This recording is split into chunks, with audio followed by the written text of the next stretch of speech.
হ্যাঁ,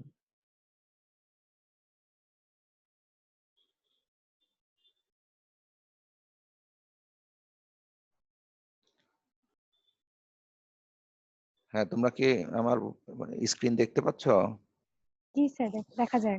আচ্ছা, voltage divider bias এই নামটা কেন হয়েছে সেটা গত ক্লাসে তোমরাই বলেছো।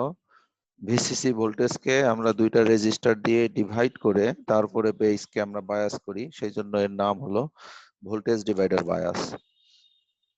আচ্ছা, এখন এই ভোল্টেজ ডিভাইডার বায়াস এই সার্কিটের ডিসি অ্যানালাইসিস, আমরা কিন্তু অপারেটিং পয়েন্ট বের করছি, এগুলোকে আমরা ডিসি অ্যানালাইসিসও বলতে পারি। ঠিক আছে, কেন আমরা কোনো এসি সিগন্যালকে কনসিডার করছি না, সেই জন্য এটাকে ডিসি অ্যানালাইসিস বলা হয়, অথবা বায়াসিং সার্কিট অ্যানালাইসিস। আচ্ছা, এই বায়াসিং সার্কিট আমরা এর আগে যেগুলো অ্যানালাইসিস করেছি, এখানে সেটা একইভাবে আমরা এই ভোল্টেজ ডিভাইডারের অপারেটিং পয়েন্ট বের করব ডিসি অ্যানালাইসিসের মাধ্যমে। কিন্তু এইটাকে দুই ভাবে অ্যানালাইসিস করা হয়, তাই না? একটাকে বলা হয় হলো এক্সাক্ট অ্যানালাইসিস, আর একটাকে বলা হয় হলো অ্যাপ্রক্সিমেট অ্যানালাইসিস। আচ্ছা, কেন এই দুই রকমের অ্যানালাইসিস দরকার হলো? যদি তুমি এক্সাক্ট অ্যানালাইসিস করতে চাও তাহলে রেজাল্টটা একেবারে পারফেক্ট পাওয়া যাবে, কিন্তু কয়েকটা স্টেপ একটু বেশি করা লাগবে, ক্যালকুলেশনটা কয়েকটা স্টেপ বেশি। আর যদি অ্যাপ্রক্সিমেট অ্যানালাইসিস করো, একটা সার্টেন,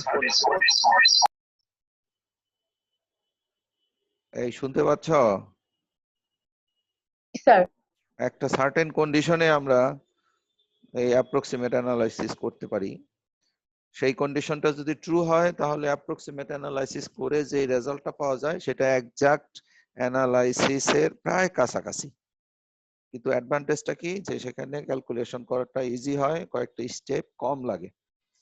ঠিক আছে, তাহলে কিছু ক্যালকুলেশনের টাইম এবং কিছু সহজ করার জন্য আমরা অ্যাপ্রক্সিমেট অ্যানালাইসিস ইউজ করতে পারি। আমরা যদি প্রথমে এক্সাক্ট অ্যানালাইসিস করি, তোমরা ইলেকট্রিক্যাল সার্কিট বিভিন্ন ভাবে সলভ করেছো, তাই না? সেখানে মেশ অ্যানালাইসিস ছিল, নোডাল অ্যানালাইসিস ছিল, সুপারপজিশন ছিল, তাই তো? তাহলে এখানেও সেই বিভিন্ন রকমের মেথড আছে, যে কোনো একটা মেথড দিয়েই করা যেতে পারে, মানে যেটা এই রকমের প্রবলেম সলভ করার কাজে ইউজ হয়। আচ্ছা, তাহলে কিন্তু আমাদের এই ইলেকট্রনিক সার্কিটে এখানে এই থেভেনিনস ইকুইভ্যালেন্স সার্কিট এইটাই সাধারণত করে থাকে। তাহলে এখানে কি করতে হবে, থেভেনিনস ইকুইভ্যালেন্স সার্কিট বের করে তারপরে প্রবলেমটাকে সলভ করতে হবে। তাহলে আমরা এখন বেস সাইডে, বায়াসিং সাইডের থেভেনিনস ইকুইভ্যালেন্স সার্কিট বের করতে চাচ্ছি। তো এখানে একটা অ্যারো দিয়ে আমি দেখিয়েছি যে কোন ডিরেকশনের কোন কোন দিক থেকে আমি এটাকে অবজার্ভ করছি। দেখো কোন দুই টার্মিনাল, নিচে আমি লিখে দিয়েছি গ্রাউন্ড টার্মিনাল জি আর বেস টার্মিনাল, এই দিকে এই দুই পয়েন্টে আমি থেভেনিনস থিওরেম অ্যাপ্লাই করতে চাচ্ছি, তাই তো? তাহলে আমরা যদি আরেকটু ভালোভাবে বোঝার জন্য এটাকে একটু রিড্র করে নেই। এই রেজিস্টারটা কার সাথে কানেক্টেড আছে? ভিসিসির সাথে। ভিসিসি কি? একটা ব্যাটারি। তাহলে এখানে আমরা একটা ব্যাটারি দিয়ে দিলাম, এই ব্যাটারির সাথে আমি কানেক্ট করে দিলাম রেজিস্টারের এক টার্মিনাল। আচ্ছা, এই আর1 রেজিস্টারের অপর টার্মিনাল কোথায় আছে? আমরা বলতে পারি বেজের সাথে আছে, এবং আর2 এর অপর টার্মিনালের সাথে আছে। তা আর2 এর এই টার্মিনালের সাথে গেল আর বেজের সাথে চলে গেল। আর আর2 এর যেই টার্মিনালটা বাকি আছে সেটা কোথায় গিয়েছে? গ্রাউন্ডে গিয়েছে। তো একটু তুমি একটু কেয়ারফুলি যদি এটাকে অবজার্ভ করো তাহলেই বোঝা যাবে যে এই সার্কিটটা আসলে এই সার্কিটেরই রিপ্রেজেন্টেশন, তাই না? তাহলে আমি এখন এই বি টার্মিনাল এবং জি টার্মিনালের মধ্যে থেভেনিনস থিওরেম অ্যাপ্লাই করে এর দুইটা ভ্যালু বের করতে চাই, একটা হলো ইটিএইচ আর একটা হলো ভিটি আরটিএইচ, তাই তো? আচ্ছা, এই দুই টার্মিনালে যদি আমি ইটিএইচ বের করি, কোন রেজিস্টারের অ্যাক্রসের ভোল্টেজটা পাওয়া যাবে? আর2। আচ্ছা, বাকিরা বলো দেখে আর2 ঠিক আছে কিনা, বুঝেছো কিনা? কোন রেজিস্টারের অ্যাক্রসের ভোল্টেজটা আমি পাবো? R2 সবাই বুঝতে পারতেছো? জি স্যার। জি স্যার। আচ্ছা, তাহলে আর2 এর অ্যাক্রসের ভোল্টেজটা তুমি ভোল্টেজ ডিভাইডার রুল থেকে বের করে ফেলো। আর একটা জিনিস তোমরা জানো যে থেভেনিনস থিওরেম অ্যাপ্লাই করতে হয় ওপেন সার্কিট অবস্থায়, যে আমি ওপেন সার্কিট করে নিয়েছি, দুই টার্মিনাল বি এবং জি ওপেন করে দিলাম। এখন এই দুই টার্মিনালের ভোল্টেজ যদি তুমি ক্যালকুলেট করো, কারেন্ট এই ডিরেকশনে ফ্লো করবে, তাহলে এই আর2 এর অ্যাক্রসের ড্রপটাই হবে এই voltage across terminal B and G, তাহলে ভ্যালু কত হবে? VCC into R2 divided by R1 plus R2। তাহলে এইটাকে আমরা কোনো বইয়ে ভিটিএইচ বলে, কোনো বইয়ে ইটিএইচ বলে, ঠিক আছে, মানে থেভেনিনস ভোল্টেজ। আচ্ছা, এখন এই দুই টার্মিনালে আবার কি বের করতে হবে? থেভেনিনস রেজিস্ট্যান্স বের করতে হবে। তাহলে রেজিস্ট্যান্স বের করতে হলে সোর্স গুলোকে ইলিমিনেট করতে হয়, ভোল্টেজ সোর্সকে শর্ট সার্কিট করতে হয়, অথবা ইন্টারনাল রেজিস্ট্যান্স দিয়ে রিপ্লেস করতে হয়। এখানে ইন্টারনাল রেজিস্ট্যান্স কনসিডার করা হয়নি, যে কারণে এটা সিম্পলি শর্ট হয়ে যাবে। তাহলে এই যে আমি এখানে শর্ট করে দেখিয়েছি, দেখো ভিসিসির ভ্যালু কত হয়ে গেল? 0। 0। তাহলে এটা শর্ট সার্কিট করে দিয়েছি, ভিসিসির ভ্যালু এই যে 0 হয়ে গেছে। আচ্ছা, তাহলে এখন এই দুই টার্মিনালের তাহলে রেজিস্ট্যান্স কত হবে? দুইটা রেজিস্টার কি আসছে, প্যারালালে চলে আসছে। প্যারালাল। হ্যাঁ, তাহলে প্যারালাল কম্বিনেশন হবে, এই যে R1 প্যারালাল R2। তাহলে এটা তোমরা জানো এই ভ্যালুটা। তাহলে আমরা যদি এই সার্কিটটাকে এখন রিড্র করি, রিড্র করলে এরকম একটা সার্কিট পেয়ে যাই না? এটা বুঝেছো কিনা দেখো। থেভেনিনস ইকুইভ্যালেন্ট সার্কিট কিভাবে আসে? থেভেনিনস ভোল্টেজ এবং থেভেনিনস রেজিস্টার সিরিজে আছে, তাই না? তাহলে এই যে সিরিজে আমি কানেক্ট করে দিলাম দুইটাকে, কানেক্ট করে দিয়ে সার্কিটটা এবার বেজের সাথে কানেক্ট করলাম। এখানে গ্রাউন্ড জি এর সাথে ছিল, আমি জি এর সাথে লাগিয়ে দিয়েছি। এই যে এটা জি মানে গ্রাউন্ড। তাহলে এখন এইটা তোমরা নিজেরা একটু মুহূর্তের মধ্যে বুঝে যাবে যে এখানে যদি এখন আমরা কেভিএল অ্যাপ্লাই করি, নিজেরা অ্যাপ্লাই করে সলভ করো, অথবা এখানে দেখো লেখা আছে। আচ্ছা, আমরা একটু লিখি। এই তোমাদের সামনে আছে, কাগজ কলম আছে? জি স্যার আছে। আচ্ছা, যারা এটা বুঝো না অথবা কনফিউশন আছে তারা একটু লিখো, আর যারা একেবারে বুঝো তারা একটু ওয়েট করো। তাহলে আমরা এই ক্লকওয়াইজ একটা লুপ কনসিডার করলাম। প্রথমে এদিক দিয়ে যাচ্ছি, তাহলে ভোল্টেজ রাইজ হলো না ফল হলো? আমি ইটিএইচ কে রাইজ হলো। ক্রস করলাম, তাহলে রাইজ হলে প্লাস লিখো ইটিএইচ। আচ্ছা, তারপরে এদিকে যাচ্ছি, এখান দিয়ে আমাদের এই সার্কিটের টার্গেটই ছিল বেস কারেন্ট প্রডিউস করা। তাহলে বেস কারেন্ট সে প্রডিউস করবে, ভ্যালু হবে আইবি। তাহলে আরটিএইচ এর মধ্যে দিয়ে কতটুকু কারেন্ট ফ্লো করছে? আইবি। আইবি হ্যাঁ, তাহলে এখানে ভোল্টেজ ড্রপ হলো না রাইজ হলো? ড্রপ মাইনাস আর আইবি আরটিএইচ হ্যাঁ, আর এখানে কত হবে? Minus VB. ভিবি। আচ্ছা, এদিক দিয়ে কি রাইজ হবে না ফল হবে? আমি গ্রাউন্ডে চলে ফল। যেতে চাচ্ছি। ফল হবে স্যার। কত হবে? মাইনাস আর ই হ্যাঁ, আর ই আই। তাহলে লুপ কমপ্লিট হয়ে গেল। এখন তুমি একটু এটাকে সিম্পলিফাই করবে। আই এর পরিবর্তে কি লেখা যায়? আই এর পরিবর্তে কি লেখা যায়? এই যে beta plus 1 IB plus IB হ্যাঁ। Plus IC. IB plus IC. হ্যাঁ, আইবি প্লাস আইসি লিখো। এখন আইসির পরিবর্তে আমরা কি বসাবে? Beta IB. এবার আইবি কমন নাও, কমন নিলে বিটা প্লাস 1 আইবি হয়ে যাবে। তাহলে এই সার্কিটের মধ্যে আমরা বিটার জন্য এটাকে সলভ করতে চাচ্ছি। একটু সলভ করে দেখো, এই কোশ্চেনটা চলে আসবে, যেটা দিয়ে আমরা এক্সাক্ট অ্যানালাইসিসের প্রবলেম গুলো সলভ করব। ঠিক আছে, তাহলে বেস কারেন্টের ভ্যালু কত হয়ে গেল? E TH minus VBE divided by R TH plus beta plus 1 R E. আচ্ছা, দেখি এখানে এই কোন স্টুডেন্টের কি সমস্যা আছে কিনা, যে এই ইকুয়েশনটা কিভাবে আসলো সেটা বুঝতে কারো কোনো প্রবলেম আছে কিনা বলো তো, থাকলে বলো। আর এরপরে এটা কিন্তু তোমাদের একটু মনেও রাখতে হবে, তাই না? ম্যাথ সলভ করার জন্য এটা মনে রাখতে হবে। এখন আমরা কি পেয়ে গেছি? বেস কারেন্ট পেয়ে গেছি। এবার এটাকে বিটা দিয়ে মাল্টিপ্লাই করলে কি পাবো? কালেক্টর কারেন্ট পাবো। ঠিক আছে, কালেক্টর পাবো। আর এগুলো সবই তোমার কি অপারেটিং পয়েন্টের ভ্যালু বের হচ্ছে। সেই জন্য এই কিউ টার্মটা আমরা চাইলে এর সাথে ইউজ করতে পারি, আইবি কিউ অথবা আইসি কিউ, কিউ পয়েন্টের ভ্যালু। আচ্ছা, এবার আউটপুট সার্কিটটাকে তুমি যদি দেখো, আউটপুট সার্কিটটা অলমোস্ট সেম আগের মতোই। আচ্ছা, এই সার্কিটের দেখো আউটপুট আর আগের সার্কিট যেটা আমরা ইমিটার বায়াসের জন্য ইউজ করেছিলাম, দুটার মধ্যে পার্থক্য আছে। ইমিটার বায়াসেও দুইটা রেজিস্টার ছিল আউটপুটে, একটা আর সি আর একটা আর ই। এখনো আউটপুটে দুইটা রেজিস্টার আছে, তাই না? জি স্যার। সেই জন্য এটার জন্য আমি আর ফিগারটা আঁকি নাই, আগের ফিগারটাকে আমি রেফার করছি, যে আগের ফিগারেও একই জিনিস বের করা আছে। এই যে এই সার্কিটে দেখো, এখানে কি আর সি, না সরি এটা না, এটা না, এটার আগেরটা। একটা কোশ্চেন ছিল। এক মিনিট আমি একটু সার্কিটটা দেখাই নি। হ্যাঁ, এই যে দেখো এই সার্কিটটা, এখানে যে লুপ আর ওখানকার লুপ সেম হবে। এই যে কেন, এখানেও দুইটা রেজিস্টার আছে, আরসি এবং এখানে আরই ভিসিসির সাথে কানেক্টেড। এই সার্কিটটা এখানে কেভিএল অ্যাপ্লাই করলে যে রেজাল্ট পাওয়া যাবে, আমাদের ওই ভোল্টেজ ডিভাইডারেরও আউটপুট সার্কিটে কেভিএল অ্যাপ্লাই করলে সেম রেজাল্ট পাওয়া যাবে। কারণ কি, কারণ আউটপুট সেকশন দুইটা সার্কিটেরই কি সেম। তাহলে বলো তো ওই সার্কিটের জন্য ভিসিই কত ছিল? ভিসিই সমান কত ছিল? ভিসিসি মাইনাস আরসি আইসি ইন্টু আরসি প্লাস আরই। আরই। তাহলে এখানেও সেম হবে। তাহলে এই যে এখানে দেখো আমরা এই যে এটা পেয়ে গেছি। এই যে দেখো ইকুয়েশন 4.51 সেম আছে না? জি স্যার। আচ্ছা, এখন কে যেন কোশ্চেন করতে চেয়েছিলে বলো।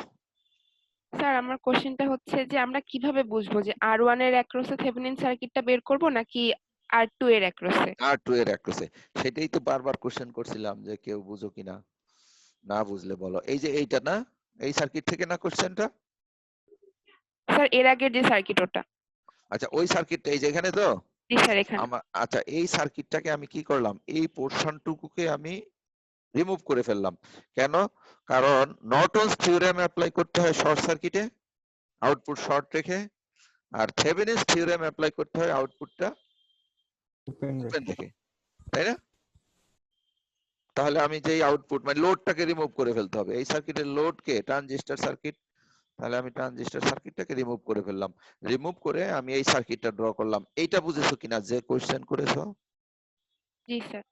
তাহলে এখন দেখো, আচ্ছা বলো তো, আমরা যে ভোল্টেজ মেজার করি সেই ভোল্টেজ কি গ্রাউন্ডের রেসপেক্টে মেজার করি না? জি স্যার গ্রাউন্ডের রেসপেক্ট। গ্রাউন্ডের রেসপেক্টে মেজার করি। তাহলে এখানে জি এবং বি এর যে ভোল্টেজ সেটা গ্রাউন্ডের রেসপেক্টে মেজার করতে চাচ্ছ তুমি। তাহলে এখন জি আর বি এর এই দুইটা পয়েন্টের যে ভোল্টেজ সেটা এই R2 এর অ্যাক্রসের ভোল্টেজ হবে। তুমি যদি বলো R1 এর অ্যাক্রসের হবে, R1 এর অপর টার্মিনাল তো জি এর সাথে কানেক্টেড হয় নাই। জি স্যার। ঠিক আছে, R1 এর এক টার্মিনাল বি এর সাথে কানেক্টেড আছে ঠিকই, কিন্তু অন্য টার্মিনাল তো জি এর সাথে কানেক্টেড না, সেই জন্য R1 হবে না। কিন্তু B2 এর কি আছে দেখো, সরি R2 এর এক টার্মিনাল তোমার কি আছে, R2 এর এক টার্মিনাল আছে হলো তোমার বি এর সাথে, অপর টার্মিনাল আছে জি এর সাথে। তো তুমি যেহেতু বি আর জি এর ভোল্টেজটা চাচ্ছ সেহেতু R2 এর ভোল্টেজ হবে। এটা কি বোঝা গেল? জি স্যার। আর কি কোশ্চেন আছে বলো তো? এই পর্যন্ত আমাদের ইকুয়েশন আমরা বের করে ফেলেছি। দুইটা ইকুয়েশন আমাদের দরকার, একটা হলো আউটপুট কারেন্ট এবং আরেকটা হলো আউটপুট ভোল্টেজ। এখন আমরা চাইলে এইখানে দেখো, এই যে এখানে যে ড্রপটা ইটিএস এর যে ড্রপ, সরি ইটিএস না, এই যে আরটিএস রেজিস্ট্যান্সের মধ্যে যেটুকু ড্রপ হবে সেই ড্রপটুকুও কনসিডার করা হয়েছে।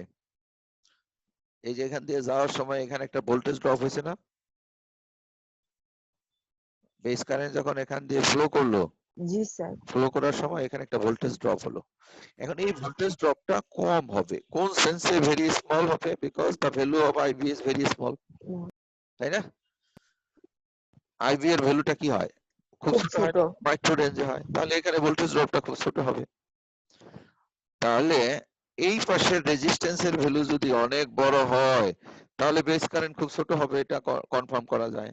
তখন এই ড্রপটাকে যদি আমি বাদ দিয়ে দেই তাহলে দেখো এই ইকুয়েশনটা কিসে রিডিউস হয়ে যায়, যে আমি বলতে পারি যে এখানে যে ভোল্টেজটা আছে সেই ভোল্টেজটাই থাকবে, শুধু এই রেজিস্টারটা থাকবে না, তাই না? এই রেজিস্টারের একটা ড্রপটা আমি কনসিডার করতে চাচ্ছি না। তাহলে কনসিডার না করলে এটাকে রিমুভ করে ফেলো। এটাকে রিমুভ করে ফেললে এই ইটিএস ভোল্টেজ সরাসরি কোথায় অ্যাপ্লাই হয়ে গেল, বেইজে। বেজে। তখন আমরা এটাকে বলবো হলো বেজ ভোল্টেজ ভিবি। তখন যে অ্যানালাইসিসটা হবে সেই অ্যানালাইসিসের নাম হবে অ্যাপ্রক্সিমেট অ্যানালাইসিস। আসলে অ্যাপ্রক্সিমেট অ্যানালাইসিসের মেইন সোর্সটা কি? সোর্সটা হলো to neglect the effect of RTH. RTS, right. এই আরটিএস এর যে ভোল্টেজ ড্রপটা সেটাকে নেগলেক্ট করব। তাই সেটাকে নেগলেক্ট করলে আমি বেজের ভোল্টেজটা কত পেয়ে গেলাম, কার সমান পেয়ে গেলাম? VTH ইটিএইচ এর সমান পেয়ে গেলাম। তখন এটাকে ইটিএইচ ও বলা হয় অথবা ভিটিএইচ ও বলা হয়, আমরা যাই বলি। দেখো এটার কন্ডিশনটা কি? কন্ডিশনটা হলো আমি কি বলেছি যে এই পাশের রেজিস্ট্যান্স কে কত কি রকম ধরতে হবে? ভেরি লার্জ স্যার ধরতে at হবে। least 10 times. and at least 10 times। Car 10 times? এটা আরটিএস এর 10 টাইমস ও হতে পারে, তবে আরটিএস এর 10 এখানে আমি লিখে দিয়েছি কন্ডিশন কথাগুলো, যে আরটিএস এর এই দুইটা রেজিস্টারের মধ্যে, হ্যাঁ এই দুইটা রেজিস্টারের মধ্যে তোমার কোনটার ভ্যালু ছোট হয় জানো? কোনটা বড় হয় কোনটা ছোট হয়? সাধারণত এইটা ছোট হয়। তাহলে এইটার সাথে কনসিডার না করে, দুইটাকে একসাথে কনসিডার না করে একটাকেও যদি করো, তাহলে কন্ডিশনটা আরো ভালো ওয়ার্ক করবে। সেই কন্ডিশনটা কি? যে আরটিএস এর চাইতে এটা বড় না চিন্তা করে শুধু আর2 এর চাইতে এটা বড় চিন্তা করলেও হবে। যাক এটা অত ডিটেলস আমি যেতে চাচ্ছি না, তোমরা চিন্তা করে দেখো কন্ডিশনটা কি। বিটা আর এর ভ্যালু কত হইতে হবে? বিটা আর এর ভ্যালু তোমার 10 টাইমস আর2 এর চাইতেও এটা বড় হইতে হবে। তাহলে এটা কত গুণের চাইতে বড় হলো? যে তোমরা বললা যে আর2 এর 10 টাইমস এর চাইতেও এখানকার 10 রেজিস্ট্যান্সটা times বড় হলো। বলো তো এটাকে বিটা দিয়ে কেন মাল্টিপ্লাই করা হলো? গত ক্লাসে বিটা রুল বলে একটা কথা বলেছিলাম, স্যার এটা ইনপুট সার্কিটে ইউজ করার জন্য। ইউজ করার জন্য, রাইট। কারণ এর ইফেক্টটা আমরা এখন কনসিডার করতে চাচ্ছি ইনপুট সার্কিটে, মানে বেস সার্কিটে। লিমিটার থেকে বেস সার্কিটে কোনো রেজিস্টার ট্রান্সফার করতে হলে সেটা বিটা দিয়ে কি করতে হয়? মাল্টিপ্লাই করতে হয়। তাই যদি হয় তাহলে আমরা এখানে কি করলাম? এবার আমরা নেগলেক্ট করলাম কাকে? আরটিএস কে। কন্ডিশন ধরে নাও ফুলফিল করলো। তাহলে এখানে বেজের ভোল্টেজটা কত হয়ে গেল? ইটিএইচ, তাই না? ETH হ্যাঁ, তাহলে ইটিএইচ থেকে যদি তুমি এখানকার ভোল্টেজ বাদ দাও, ভিবিই বাদ দাও, তাহলে কার ভোল্টেজ পাওয়া যাবে? RE এর অ্যাক্রসে আর ভোল্টেজ এর পাওয়া অ্যাক্রসে যাবে। ভোল্টেজ পাওয়া যাবে। তাহলে এই ইকুয়েশনটা দেখো, আমরা যে আগের ইকুয়েশনটা লিখেছিলাম সেই ইকুয়েশনটাই, শুধু ড্রপটাকে নেগলেক্ট করেছি। ঠিক আছে, আগে লিখলাম না ওই যে ETS minus IB into RB minus VBE minus I into RE, এই ইকুয়েশনটা আগে লিখে আসছিলাম না বেস সার্কিট থেকে? জি স্যার। এই যে একটু আগে তো লিখলাম এখানে কেভিএল অ্যাপ্লাই করে, এই যে ইকুয়েশনটা, এই যে, ঠিক আছে। 4 পয়েন্ট কত এই ইকুয়েশন? কত 4 পয়েন্ট কত? 47. 47। এই ইকুয়েশনে আমি এই ভ্যালুটাতে কত বসাবো? 0. 0 বসাবো। কেন 0 বসাবো? কারণ আমরা এই ড্রপটাকে কনসিডার করবো না। করব না। তাহলে থাকবে কি ইটিএস মাইনাস ভিবি, এই যে ইটিএস মাইনাস ভিবি, আর এখানে হবে মাইনাস আইআরই, এই যে 0 কনসিডার করেছি। এখন এখানে এটাকে বেস কারেন্টের জন্য সলভ না করে সরাসরি আমরা ইমিটার কারেন্টের জন্য সলভ করতে পারি। তাহলে ইমিটার কারেন্ট আবার অ্যাপ্রক্সিমেটলি কি হয়? কালেক্টর কারেন্টের সমান হয়। তাহলে এইটাই হলো সহজ মেথড, যে এই যে একটা একটা ইকুয়েশন কারেন্টের সমান। সলভ করেই তুমি কি পেয়ে যাচ্ছ? এই কালেক্টর কারেন্টের ভ্যালুটা পেয়ে যাচ্ছ। আর বাকিটা সেম, আউটপুটের জন্য ভিসি সেটা সেম। ঠিক আছে, ভিসির কোনো আলাদা কোনো রুল নেই। ভিসির সমান কত ছিল? ভিসিসি মাইনাস আইসি ইন্টু আরসি প্লাস আরই, ওই একই ইকুয়েশন। আচ্ছা বলো, এই অ্যানালাইসিস এগুলো তোমরা করেছো, নিজেরা অনেক করেছো, তারপরে পরীক্ষা দিয়েছো, আমিও করিয়েছিলাম। আর কোনো কিছু ডিসকাস করতে হবে কিনা ভোল্টেজ ডিভাইডার বায়াস থেকে? কোশ্চেন আছে কিনা বলো। স্যার একটা বিষয় মানে একটু ক্লিয়ার করলে ভালো হয়। আমি বলো বলো বলো। মানে ভোল্টেজ ডিভাইডার বায়াস অন্যান্য বায়াস গুলো থেকে মানে হচ্ছে ভালো কেন? মানে ভালো এই কেন? এই একটা সুন্দর কোশ্চেন করেছো। ভোল্টেজ ডিভাইডার বায়াস অন্যান্য বায়াস থেকে ভালো কেন, এই জিনিসটা প্রুভ করার জন্য আমি কিন্তু এইটার মধ্যে অনেক কিছু লিখেছি, কিন্তু তোমাদের সেগুলো যেহেতু আগেও পড়াইনি এখনো পড়াইনি। এই যে এখানে দেখো, ভেরিয়েশন অফ স্টেবিলিটি ফ্যাক্টরস। কয় ধরনের স্টেবিলিটি ফ্যাক্টর আছে? 3 ধরনের। 3 ধরনের স্টেবিলিটি ফ্যাক্টর আছে। তাহলে এই 3 ধরনের স্টেবিলিটি ফ্যাক্টর কোন কোন প্যারামিটারের উপরে ডিপেন্ড করে, এখানে আমি গ্রাফ এঁকে বুঝিয়ে দিয়েছি। ঠিক আছে, 3 ধরনের স্টেবিলিটি ফ্যাক্টর কোন কোন জিনিসের উপরে ডিপেন্ড করে। তাহলে এইটাকে অ্যানালাইসিস করলে দেখা যায় যে যদি ইনপুট সাইডের ভোল্টেজটা কম হয় তাহলে স্টেবিলিটি বেশি হয়। বুঝতে পেরেছো? এই যে এটাকে এখন বায়াস করেছো, একটু আগে বায়াস করেছিলে, সরি কমন, আমি একটু সার্কিট দেখিয়েই বলি। ধরো এই সার্কিটে, এটা না, এই যে এই সার্কিটের বেসকে বায়াস করার জন্য কত ভোল্টেজ ইউজ করেছো? 18 ভোল্ট। 18 ভোল্ট ভিসিসি ফুল, তাই না? হ্যাঁ। আচ্ছা, আবার যদি বলো স্যার ভিসিসি কমিয়ে দেই, ভিসিসি কমিয়ে দিলে আমাদের এমপ্লিফিকেশনের রেঞ্জটা কমে যাবে। হুম। তাহলে আমাদের বায়াসিং বাড়ানোর জন্য আমাদের কি প্রয়োজন হলো? যে ভোল্টেজ লো বাড়াতে ভোল্টেজ প্রয়োজন হলো। ঠিক আছে, ভোল্টেজ কম প্রয়োজন। কম ভোল্টেজ প্রয়োজন হলে আমি চাইলেই এই ভোল্টেজটাকে কম করতে পারছি না।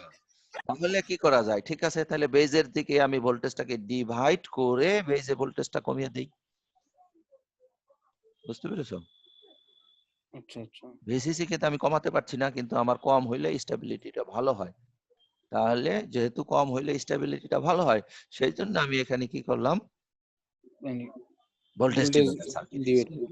ঠিক আছে, আরেকটা হলো যত ইনপুট সাইডের রেজিস্ট্যান্সের ভ্যালু যত কম হবে ততই স্টেবিলিটি ফ্যাক্টর ভালো হবে। ঠিক আছে, 3 ধরনের স্টেবিলিটি ফ্যাক্টরের জন্য অবশ্য 3 রকমের রেজাল্ট। কোনো একটার জন্য আছে যে ইনপুট রেজিস্ট্যান্স বেশি হইলে স্টেবিলিটি ভালো হয়, কিন্তু অধিকাংশ ক্ষেত্রেই তোমার কি হয়, ইনপুটের রেজিস্ট্যান্সটা আরবি এর ভ্যালুটা কম হইলে স্টেবিলিটি কি হয়? ভালো হয়। ভালো। তাহলে স্টেবিলিটির ভ্যালুটা কম হয়, কম হইলেই কিন্তু ভালো। তাহলে এই সব সার্কিটে যেহেতু ভোল্টেজের ভ্যালু বেশি, দেখো যেহেতু ভোল্টেজের ভ্যালু বেশি, তাহলে বেস কারেন্ট তুমি চাইলে তো কমাইতে পারবা না, কারণ বেস কারেন্ট কমালে তো বেস কারেন্ট বেড়ে যাবে। আমি তো বেস কারেন্টের একটা certain amount of base current flow করাতে চাচ্ছি। যেহেতু ভোল্টেজটা ফিক্সড, তাহলে রেজিস্ট্যান্স কি আমি চাইলেই কম করতে পারবো? না স্যার। না, কম করতে পারবো না। কিন্তু এখানে তুমি চাইলেই কম করতে পারবে। আচ্ছা, কিভাবে? তোমাকে একটা সিম্পল এক্সাম্পল দেখাচ্ছি। যে কোশ্চেন করেছো সেও শোনো, অন্যরাও শোনো, যে কিভাবে আমি ভোল্টেজ কমাতে পারি। আচ্ছা, ধরো এখানে আছে হলো কত ভোল্ট? 20 ভোল্ট। ঠিক আছে, তুমি এখানে চাচ্ছ 5 ভোল্ট, তুমি এখানে চাচ্ছ 5 ভোল্ট। তাহলে এই দুইটা রেজিস্টারের রেশিও কত হবে? এটা রেশিও হবে, এখানে হবে 3, এটা হবে 1, ঠিক কিনা? জি স্যার। জি স্যার। উপরে যাবে 3, নিচে যাবে 1, যোগ করলে কত হবে? যোগ করলে হবে তোমার 4। 4 তাহলে 4 দিয়ে এখানে 20 কে ভাগ করব, 5 নিচে 1 দিয়ে গুণ করব। ঠিক আছে, জি তাহলে স্যার। এখন উপরে 3 নিলে তুমি 3 কেও নিতে পারো, আবার 300 কেও নিতে পারো। 300 কে যদি নাও তাহলে এখানে নিবে 100 কে। আর যদি সিম্পলি ধরো 30 কে নাও তাহলে এখানে নিবে 10 কে। 10 কে। আর যদি নাও 3 কে তাহলে এখানে নিবে 1 কে। তাহলে এই যে আমি 3টা এক্সাম্পল বললাম, এই 3টা এক্সাম্পলের মধ্যে তোমার ভিটিএইচ এর কি কোনো চেঞ্জ হলো, বা ইটিএইচ এর কি কোনো চেঞ্জ হলো? না স্যার, চেঞ্জ না, হবে স্যার। হলো না। না। কিসের চেঞ্জ হলো বলো তো? রেজিস্ট্যান্সের ভ্যালু। রেজিস্ট্যান্সের ভ্যালু চেঞ্জ হলো, কারণ এই যে দুই সময় দুই রকম ইউজ করেছো। যখন 100 কে সরি 300 কে আর 100 কে গুণ করবে তখন এই ভ্যালুটা বড় হবে, আরটিএইচটা চেঞ্জ হবে। আরটিএইচটা চেঞ্জ হবে। তাহলে দেখো, now you have a tool to increase or decrease the RB. আসলে ইনফ্যাক্ট এই আরটিএইচটাই কিন্তু আরবি হিসাবে কাজ করছে, তাই না? আরবি হয়েছে। হ্যাঁ, আরবি হিসাবে কাজ করে। কিভাবে? তুমি যদি এই ইকুইভ্যালেন্ট সার্কিটের দিকে তাকাও তাহলেই বোঝা যাবে যে কিভাবে এটা আরবি হিসাবে কাজ করতেছে। কই, আমি ইকুইভ্যালেন্ট সার্কিটটা দেই নাই, দিছি তো। এই যে মনে করো এখন এটা হলো তোমার একটা নতুন ভোল্টেজ সোর্স, ছোট ভ্যালুর। এই নতুন ভোল্টেজ সোর্সের সাথে কত রেজিস্ট্যান্স লাগিয়েছো? আরটিএইচ। আরটিএইচ। তাহলে আমরা বলতে পারি যে আমি দুইটা কাজ করেছি। একটা হলো যে ভিসিসি ছিল সেই ভিসিসি কে কমিয়ে বানিয়ে ফেলেছি ইটিএইচ ইটিএস, করেছে। আর রেজিস্ট্যান্স কে কমিয়ে বানিয়ে ফেলেছি কত? আরটিএইচ। আরটিএইচ। দেখো এই সার্কিটটা তুমি যদি এখন ড্র করো ঠিক ইমিটার বায়াসের মতোই হয়ে যাবে, ঠিক না? জি স্যার। ইমিটার বায়াসের মতো হবে। ডিফারেন্সটা কি? ডিফারেন্সটা হলো ইমিটার বায়াসে রেজিস্ট্যান্স আরবি এর ভ্যালু বড় হবে, এখানে আরটিএস এর ভ্যালু আমাদের হাতে কন্ট্রোল থাকবে। কিছু না কিছু তো ছোট হবেই। দ্বিতীয়টা হলো ইমিটার বায়াসে তোমার ভোল্টেজটা আসবে বেস সার্কিটের জন্য ভিসিসি, এখানে বেস সার্কিটের জন্য ভোল্টেজ আসছে কত? ইটিএইচ। ইটিএইচ। তাহলে কোনটা কম? ইটিএইচ কম। ইটিএইচ কম। এই দুইটা কারণে তুমি সবচেয়ে মানে বেস্ট স্টেবিলিটি পাবে কোন সার্কিটের জন্য? Voltage voltage divider divider bias. হ্যাঁ, যে কোশ্চেন করেছো অ্যান্সারটা কি পেয়েছো? জি স্যার। আর কারো কোনো কোশ্চেন আছে বলো?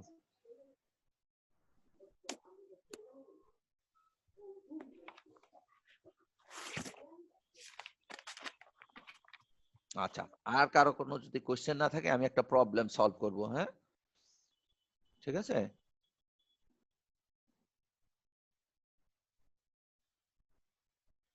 এইখানে গত ক্লাসে একটা ভুল ছিল, মনে আছে তোমাদের? একটা সার্কিটে, কার মনে আছে দেখি? একটা প্রবলেম সলভ করতে গিয়ে ভুল বেরিয়েছিল, মনে নাই? এই তোমরা কি আছো নাকি? শুনতে পাও? জি জি স্যার স্যার, আছে। শুনতে পাচ্ছি। এই প্রবলেমটা সলভ করতে চেয়েছিলাম না? জি স্যার।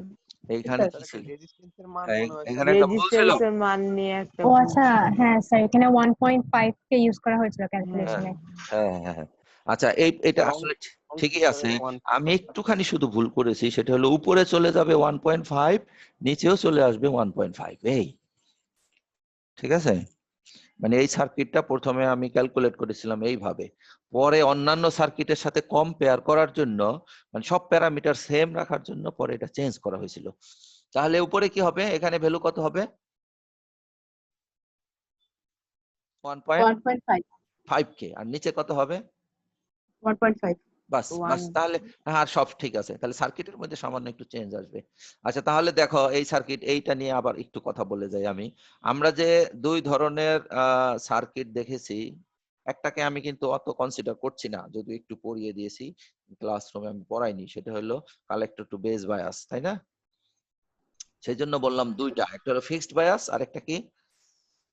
ভোল্টেজ ডিভাইডার না, বায়াস। গত ক্লাসে যেই পর্যন্ত পড়িয়েছি ফিক্সড বায়াস, আর একটা হলো fixed bias with emitter feedback. Emitter feedback. আরেক নাম কি ছিল? Emitter bias. Emitter bias. এই যে যেটা দেখতেছো, এটা কি বায়াস বলো তো? emitter bias.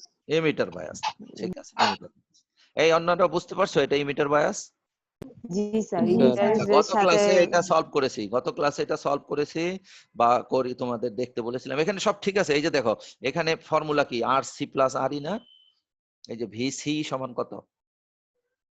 VC Q is equal to VCC minus IC RC RC plus RE. তাহলে আরসি এর ভ্যালু তোমার 1.5 বসাতে হবে, আর এর ভ্যালু 1.5 বসাতে হবে। ক্যালকুলেশন ইজ ওকে, ঠিক আছে। শুধু ফিগারের মধ্যে 1.5 হবে দুই জায়গায়। তাহলে এইটার একটা অংশ আমরা একটু আবার দেখে যাই। আচ্ছা, প্রথমে আমি আইবি কিউ এর মান বের করতে চাচ্ছি। এটা ফর্মুলা কি? একই ইকুয়েশন, কিন্তু দেখো তুমি যে ভোল্টেজ ডিভাইডার ইকুয়েশন বের করেছো সেইটার এটা একই। ভোল্টেজ ডিভাইডারে এখানে কত ছিল? ভিসিসির জায়গায় ভোল্টেজ ডিভাইডারে কত ছিল? ইটিএস। আর এখানে ইটিএস না হয়ে হবে ভিসিসি। আর ভোল্টেজ ডিভাইডারে এখানে কত ছিল? আরবি এর জায়গায় কত ছিল? RTH এখানে হবে আরবি। তাহলে ইকুয়েশন গুলো কিন্তু একটু কম্পেয়ার করলে দেখো সেম। তাহলে এই ইকুয়েশন আর আমাদের ভোল্টেজ ডিভাইডারের ইকুয়েশন সেম, কিন্তু এইটাও আমি ডিরাইভ করেছিলাম গত ক্লাসে। তাহলে এই সার্কিটের জন্য এখন একটু সলভ করো দেখি। ভিসিসির ভ্যালু কত দেয়া আছে? 12 ভোল্ট। 12 ভোল্ট। আর আমরা এটা যেহেতু সিলিকন ট্রানজিস্টর, মেনশন করা না থাকলে আমরা সিলিকন কনসিডার করব। তাহলে ভিবি এর ভ্যালু কত ধরবো? 0.7 ভোল্ট। 7 ভোল্ট। আর বাকি প্যারামিটার গুলো দেখো, মিলিয়ে নাও। দেখো 600K, বিটা এর ভ্যালু কত দেয়া আছে? 145 বসালাম। তাহলে সলভ করলে এবারে এটা চলে আসবে, ঠিক আছে। এবারে এটা চলে আসবে। গত ক্লাসে যেন কে ক্যালকুলেটর নিয়ে বসছিলে, ও খুব দ্রুত ক্যালকুলেশন করতেছিল, 15 মাইক্রোঅ্যাম্পিয়ার আসছিল। আসছিল। আজকে করে দেখো এটা 13.8ই আসবে, ঠিক আছে। তোমরা কি চেক করতে চাচ্ছ?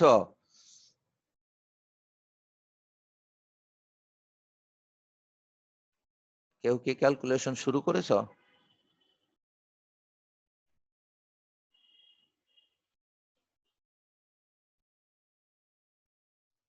তোমরা কি শুনতে পাচ্ছ আমাকে?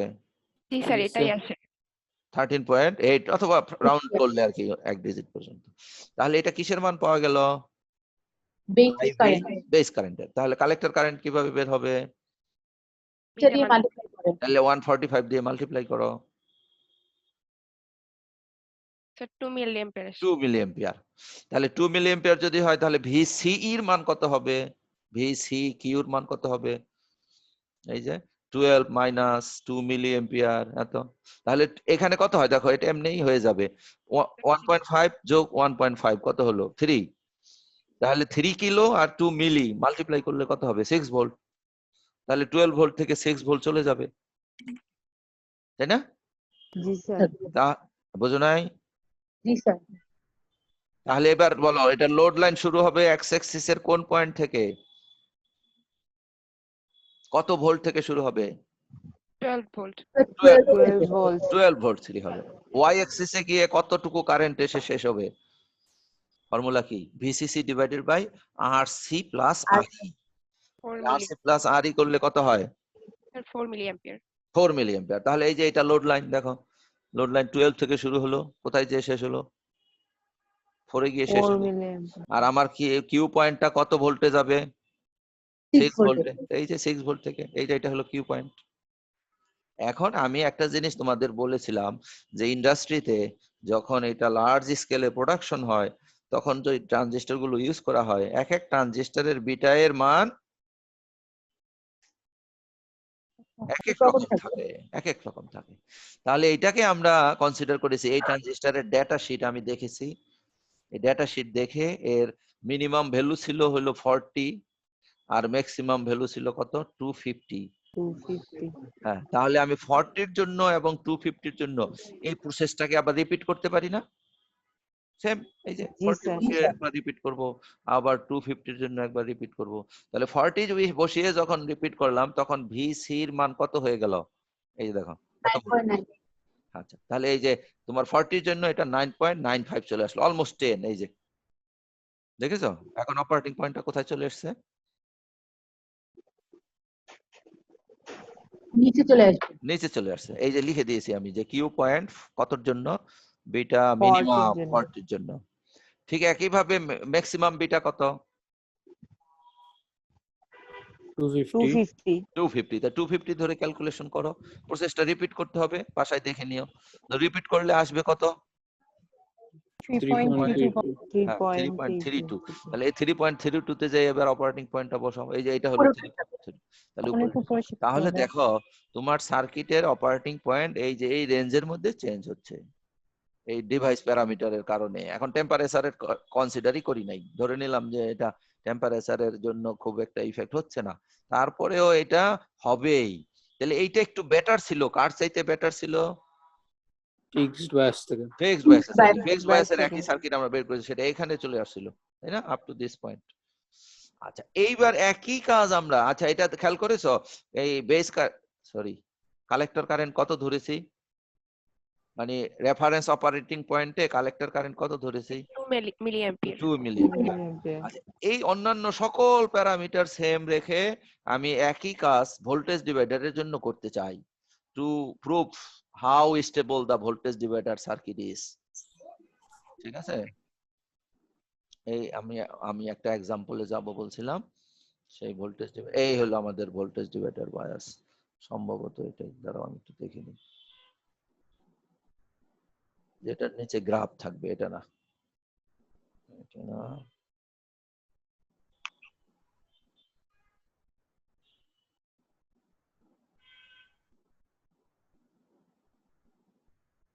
এই যেটা। আচ্ছা, এখানে দেখো ভিসিসি কত ভোল্ট দেয়া আছে? 12 ভোল্ট। 12 ভোল্ট। তাহলে আগের সার্কিটের মতোই আমরা সিচুয়েশনটা আর কি সেম করতে চাচ্ছি। আচ্ছা, এইটাতে রেজিস্ট্যান্সের ভ্যালু ভিন্ন ভিন্ন তো হবেই, কারণ তুমি বায়াসিং করবে এমন ভাবে যেন এখান দিয়ে কতটুকু কারেন্ট ফ্লো করে? 2 2 মিলি 2 মিলি অ্যাম্পিয়ার। অ্যাম্পিয়ার। তাহলে এখন আমরা কিছু রেজিস্ট্যান্সের ভ্যালু আমি এখানে দিয়ে দিয়েছি। তাহলে এখানে প্রথমে এইটাকে এক্সাক্ট অ্যানালাইসিস করতে চাই, প্রথমে কিসের ভ্যালু বের করব? ই টিএইচ। ETH। তাহলে ইটিএইচ এর ভ্যালু কি হয়? ইটিএইচ এর ভ্যালু তোমাদের এই যে ফর্মুলা, যে R2 এর আর 2 ভোল্টেজ এর অ্যাক্রস এর ভোল্টেজ। তাহলে যে তো বসালাম, ভ্যালু বসালাম আর ক্যালকুলেট করলাম, কত আসলো? এই ভ্যালুটা চলে আসলো। আরটিএইচ এর ভ্যালু কত হবে? এই যে এটা। R2 আর হ্যাঁ হ্যাঁ হ্যাঁ, ঠিক আছে, না হলে তুমি চাইলে কারোর সাথে ক্যালকুলেটর থাকলে এটা খুব দ্রুত চাইলে ক্যালকুলেট করতে পারো। আর ভ্যালু গুলো বসানো হয়েছে, না বুঝলে তারপরেও কেউ কোশ্চেন করতে পারো, কিন্তু না বুঝার তো কিছু থাকার কথা না। আচ্ছা, এখন বলো আইবি কিউর ফর্মুলাটা কি, ভোল্টেজ ডিভাইডার বায়াসের এক্সাক্ট ফর্মুলাটা কি? ETH মাইনাস হুম, ওই যে এটা লিখে আছে তো। লিখাই আছে, গুড। তাহলে এটা কি বোঝা যাচ্ছে আমি কি ঠিক লিখেছি না ভুল লিখেছি? ঠিক আছে স্যার। ঠিক আছে, তাই ভ্যালু গুলো বসাও। ইটিএস এর ভ্যালু কত? ঠিক আছে ক্যালকুলেশন হ্যাঁ, ইটিএস এর ভ্যালু কত? তো এটাই আসবে, ঠিক আছে। 2.8475 বসাইলাম। এই একটু বেশি করে বসাইছে কেন না, সামান্য একটু চেঞ্জ হইলে অনেক চেঞ্জ হয়ে যায়, ঠিক আছে। তারপরে 0.7 বসিয়েছি।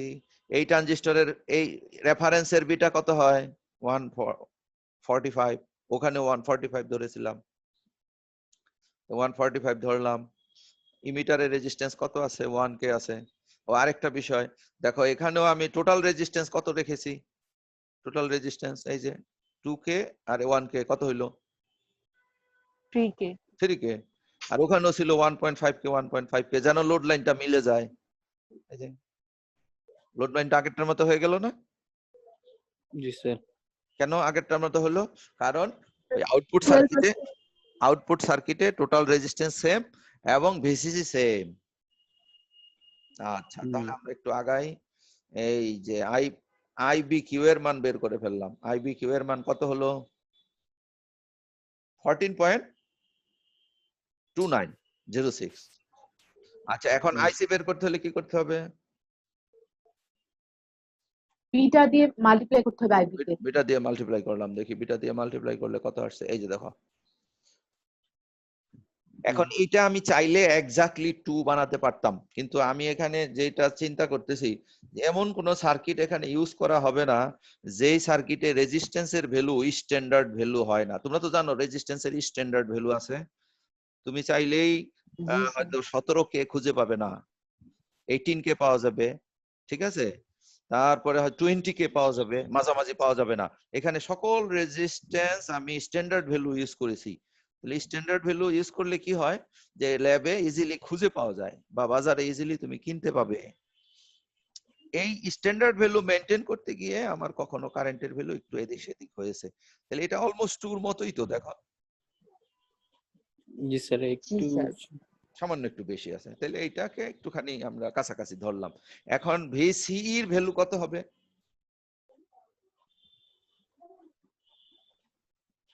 VC minus IC into RC RC plus RE হ্যাঁ, তাহলে ভিসিসি এর ভ্যালু 12 ভোল্ট, আর আইসি কিউ এর মান বের করেছো সেটা বসালাম। আরসি এর মান কত দেখে নাও, আরসি এর মান কত? 2 কিলো, এই যে 2 জি স্যার। কিলো। তাহলে এখানে 2 কিলো বসিয়ে দিলাম, প্লাস হলো কত? 1 কিলো। আর ইতে যে 1 কিলো আছে, এই যে দেখো, ঠিক আছে। তাহলে বসানোর পরে আমাদের এবার অপারেটিং 7.8 পয়েন্টটা 5 পয়েন্ট কত আসছে বলো? 7.8 7.8। আর ইমিটারে ছিল কত? 6, তাই না? 6 ছিল। হ্যাঁ 6, প্রায় কাছাকাছি, সামান্য একটু কম আছে। আমার এর 0.2 ভোল্টের মতো কম আছে, তাই না? 0.2 ভোল্ট কিন্তু আসলে খুব বড় ভ্যালু না।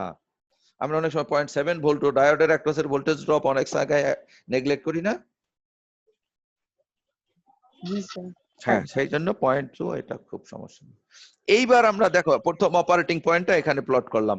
এই যে এখানে আছে কোথাও, এই যে দেখো এখানে অপারেটিং পয়েন্টটা আছে, কিউ অপারেটিং পয়েন্ট। এটাকে অনেক বড় করলে হয়তো বোঝা যাবে।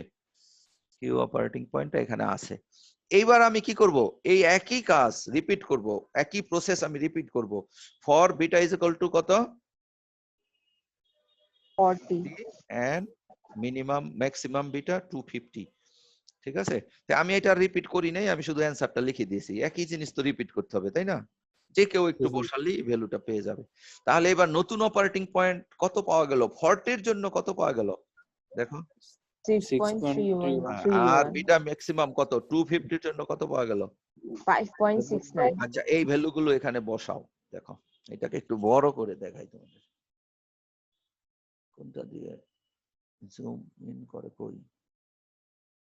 এই দেখো যে বিটা এর ভেরিয়েশনটা ভেরি হাই, ছিল কত, একটা মিনিমাম আর ম্যাক্সিমাম যদি বলো, তাহলে মিনিমাম আর ম্যাক্সিমামের ভ্যালু হলো একটা ছিল 40 আর একটা হলো কত 250, তাই না? জি স্যার। যেটা আমরা দেখেছি ফিক্স বায়াসে অনেক ভেরি করে, অলমোস্ট লোড লাইনের দুই এন্ডে চলে যায়, আর ইমিটার বায়াসে মোটামুটি ভেরি করে। আর এই ভোল্টেজ ডিভিডার বায়াসে দেখো তিনটা পয়েন্ট যে আমি বসিয়েছি, অলমোস্ট দুইটা তো ওভারল্যাপ করেই আছে, তাই নি? এই যে এখানে কিন্তু দুইটা আছে, কত কত জানো, 145 এবং 250 জন্য এখানে আছে, আর এইটা কতর জন্য, 40 40 জন্য। তাহলে এখন এখান থেকে কি আইডিয়া পেলে বলো, এই প্রবলেম থেকে আমরা কি বুঝতে পারলাম? এই যে এটার অত ভ্যারিয়েশন হবে না। স্টেবিলিটি ফ্যাক্টর বেশি। জুম জুম অনেক ফটো আউট করব কিভাবে, কোন টুল দিয়ে, এটা দিয়ে খুঁজে পাচ্ছি না তো, এক মাউস দিয়ে করলাম না। তাহলে এইটার থেকে কি বোঝা গেল বলো, যে এটা স্টেবিলিটি বেশি। বিটা অনেক ভ্যারি করলে হচ্ছে কিউ পয়েন্টটা সবসময় একটা ভেরি করছে না। তাহলে এই যে এবার কিন্তু কম্পারিজন তুমি করতে পারতেছো তিনটা বায়াসিং সার্কিটের মধ্যে, সবচেয়ে ভালো বায়াসিং কোনটা হলো, voltage divider by voltage divider bias. এবং কি রকম ভালো, কম্পেয়ার করলে অনেক ভালো, তাই না? অপারেটিং তুমি এবার এটা ইন্ডাস্ট্রিতে ইউজ করতে পারবে, যে বিভিন্ন ভ্যালু ট্রানজিস্টর এখানে বসাবে, অপারেটিং পয়েন্টের কোনো চেঞ্জ হবে না, ঠিক আছে? আচ্ছা, তাহলে এবার কোশ্চেন কি আছে বলো। আমি আবার টেবিলেও এটা কম্পেয়ার করে দিছি, যে যত রকমের বায়াস আছে সেই বায়াসের মধ্যে কোনটার জন্য কি রকম ভ্যালুটা আসছে। কমেন্টস, এই যে প্রবলেম একটা করলাম, এই প্রবলেমের উপর একটা করে, প্রত্যেকটা প্রবলেমের সাথে আমি একটা করে কমেন্টস দিয়েছি, কারণ এখানে প্রত্যেকটা প্রবলেমেই কিছু না কিছু শিখার, শুধু ফর্মুলা প্র্যাকটিস করার না। তাহলে কমেন্টটা কি, look at the operating points of the voltage divider bias, in spite of a very large variation in beta, there is a very small change in the operating points. ঠিক আছে? Question থাকলে বলো।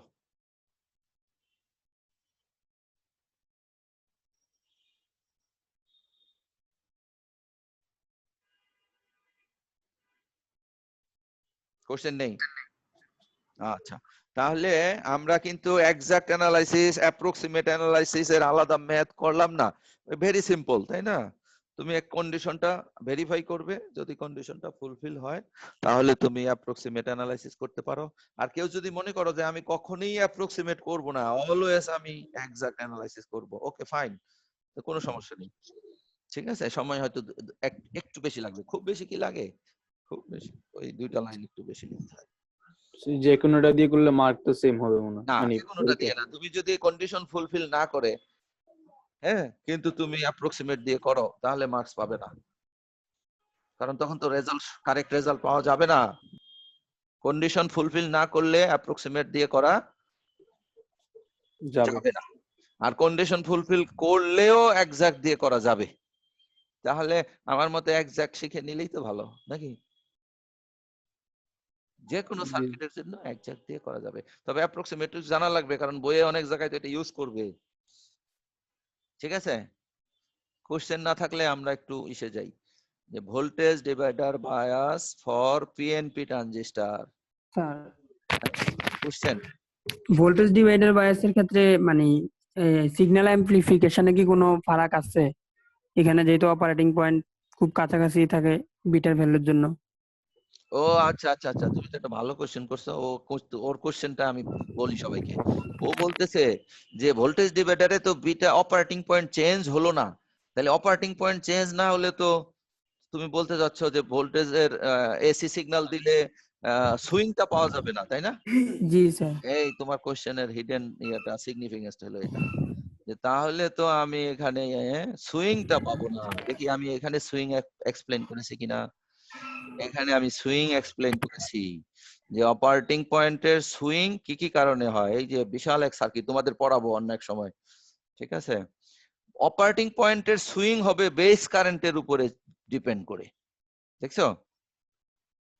এই যে ট্রানজিস্টরের বিটা ফিক্স থাকবে, জি beta fix থাকবে, কিন্তু change হবে কি বেস কারেন্ট।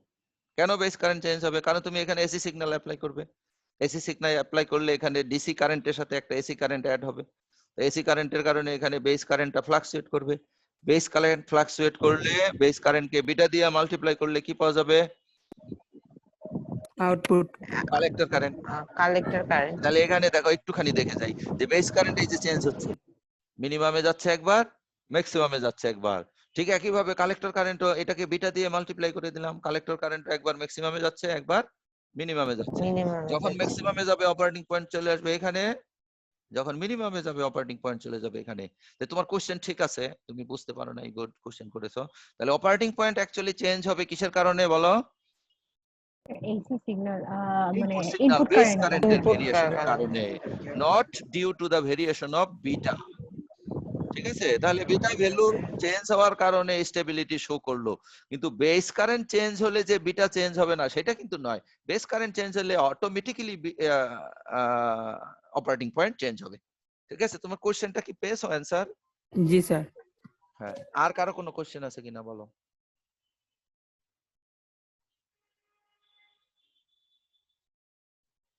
হ্যাঁ, বেস বায়াসে আছি কেন আমি? তাহলে আমরা যাব এবার কোথায়? পিএনপি ট্রানজিস্টরের একটা বায়াসিং দেখতে চাচ্ছিলাম বোধহয়, তাই না? এই পিএনপি ট্রানজিস্টরের বায়াসিং সার্কিটটা কোথায়? এই যে এটা। আচ্ছা, এখানে আমরা এখন ভোল্টেজ ডিভাইডার সার্কিট আছে, দেখো আগের মতোই আছে, ঠিক না? এই যে R1 R2 সার্কিট কিন্তু ঠিকই আছে, কিন্তু আমরা জানি পিএনপি ট্রানজিস্টরের ইমিটারটা কোন পয়েন্টে রাখতে হয়? হায়ার পটেনশিয়ালে না লোয়ার পটেনশিয়ালে? Lower potential. Lower PNP transistor higher higher potential. Potential. আচ্ছা, একটু ভালো মতো বুঝাই। আমরা যখন এনপিএন দিয়ে করেছিলাম, ইমিটারটাকে কি করেছি বলতো? একটা রেজিস্টার দিয়ে গ্রাউন্ডের সাথে লাগিয়েছি না? জি আর ফিক্সড বায়াস যদি হয় তাহলে গ্রাউন্ড রেজিস্টার ছাড়াই গ্রাউন্ডের সাথে লাগিয়েছি। জি স্যার। এটার মানে কি? মানে ইমিটার চলে গেল গ্রাউন্ডে, আর কালেক্টর একটা রেজিস্টার হয়ে গেছে কোথায়? পজিটিভে। তাহলে কালেক্টর হায়ার পটেনশিয়াল আর ইমিটার হইলো lower potential for lower potential. NPN transistor, তাই না? জি স্যার। আর পিএনপির জন্য তাহলে কি হবে বলো? এমিটার হায়ার পটেনশিয়ালে আর কালেক্টর লোয়ার পটেনশিয়াল। Good. তাহলে এখানে হায়ার পটেনশিয়াল কোথায় আছে? VE। তাহলে এইভাবে তোমাকে সার্কিটটা ড্র করতে হবে, দেখেছো? ইমিটার দিয়ে দিতে হবে উপরে, ঠিক আছে? আচ্ছা বলো তো, এটা কি ব্যাটারি না, ভোল্টেজ সোর্স না? জি স্যার। কারেন্ট সোর্সের কোন টার্মিনাল থেকে স্টার্ট হয়? প্লাস থেকে। প্লাস থেকে। তাহলে এটা প্লাস না? জি স্যার। এই পয়েন্টেই তো প্লাস, এখানেই তো প্লাসটা লাগিয়ে রেখেছো। তাহলে এই যে এখান থেকে কারেন্ট শুরু করলো, নিচের দিকে গেল, নিচের দিকে গিয়ে এই যে আমার ডিভাইসের অ্যারোর সাথে ম্যাচ করেছে। জি স্যার। ডিভাইসের অ্যারোটা ভিতরের দিকে, তাহলে আমার এই কারেন্টটা ভিতর দিকে আসলো। তাহলে এখান দিয়ে যখন দুইটা কারেন্ট এদিকে আসবে তখন এখান দিয়ে কিছু বের হয়ে যাবে আর এখান দিয়ে কিছু বের হয়ে যাবে। তাহলে এই দুইটা বের হইলে, তাহলে এখান দিয়ে যেটা বের হবে সেটা হবে হলো তোমার আইবি, এখান দিয়ে যেটা বের হবে সেটা হলো আইসি। যার কারণে আমাদের যে সেই basic equation I is equal to IB plus IC সেটা ঠিক হলো, আর আমার ট্রানজিস্টরটা বায়াসিং হলো। এটা এই পিএনপির জন্য এরকম হবে, এটা কি বুঝেছো কিনা? জি স্যার। আচ্ছা, তাহলে এখন দেখো ডিফারেন্সটা কোথায়? ডিফারেন্সটা হলো এইবার কিন্তু বেজ ইমিটার জাংশনের কোন ভোল্টেজটা অ্যাপ্লাই হচ্ছে বলো তো? ইমিটার এখানে কিন্তু আর এটা উপরে লিখতে হবে। কেন আর উপরে লিখলাম?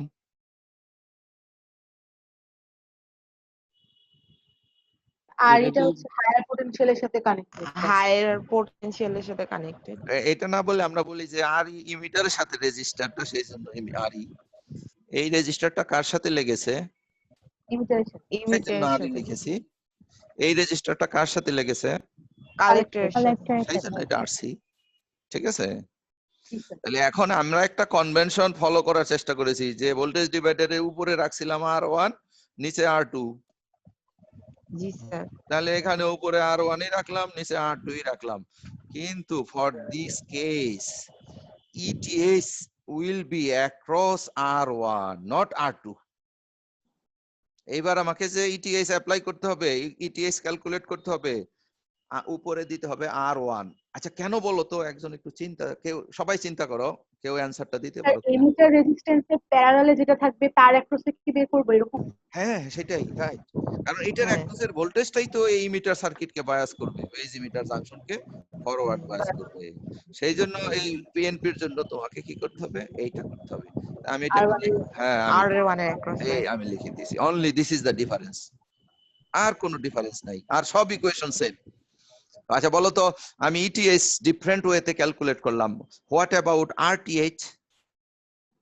আরটিএইচ ভিন্ন হবে? RTH সেম থাকবে না? সেম থাকবে না? In parallel. সেম থাকবে, কারণ প্যারালাল তো। প্যারালাল হইলে আগে R1 আসলো না আগে R2 আসলো, এটা কি কোনো ম্যাটার করে? Doesn't matter. সেই জন্য তাহলে কি হলো, ধরো একটু শুধু চেঞ্জ হলো, ইটিএস এর ভ্যালু চেঞ্জ হলো, আর বাকি সব কি থাকবে? সেম থাকবে। Same একই থাকবে।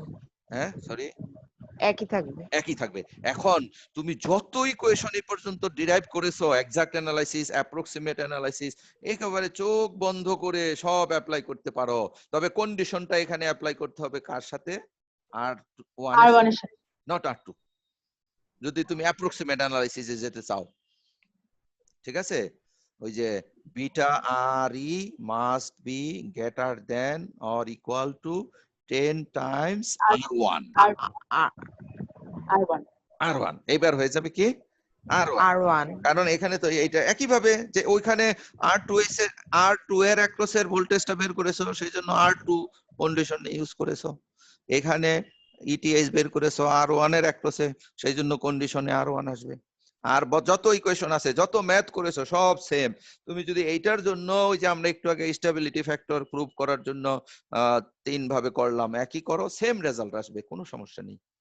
শুধু ক্যালকুলেশনের দিকে খেয়াল করতে হবে যে উপরে চলে যাবে। একটা কনফিউশন ছিল হ্যাঁ বলো বলো। স্যার, R1 আর R2 এর মধ্যে দিয়ে কারেন্টটা কিভাবে ফ্লো হচ্ছে? আইবি কি ভাগ হয়ে যাচ্ছে? আচ্ছা আমি একটু বুঝিয়ে দিই তোমাদের না, এইখান থেকে যেই কারেন্টটা আসবে সেই কারেন্টটা যাবে হলো এদিক দিয়ে না, আর এদিক থেকে একটা কারেন্ট এদিক দিয়ে আসবে। তাহলে এখান দিয়ে কতটুকু কারেন্ট আসলো? IB IB plus V plus একটা কারেন্ট। আরেকটা কারেন্ট আসবে। হ্যাঁ সেই আরেকটা কারেন্ট যেটা এখান দিয়ে আসছে, ঠিক আছে।